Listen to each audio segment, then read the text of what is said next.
నమస్తే welcome to టీ10 BJP RSS చేత అవమానాలకు గురవుతున్న రాజ్యాంగాన్ని ఎలాంటి త్యాగాలు చేసైనా రక్షించాలని కాంగ్రెస్ కార్యకర్తలు రాహుల్ గాంధీ పిలుపునిచ్చారు.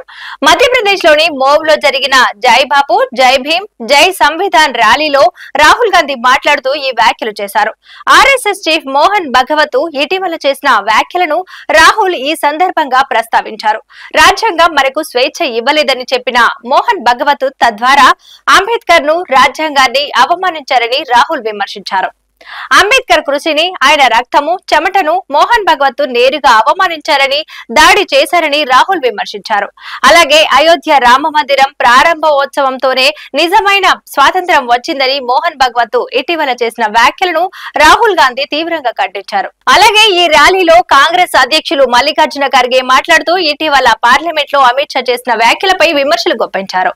మహాకుంభమేళలో కెమెరాలలో కనిపించేందుకే బీజేపీ నాయకులు స్నానాలు చేస్తున్నారని ఖర్గే విమర్శించారు. ఇది వంటి న్యూస్ చూస్తూనే ఉండండి టీ10.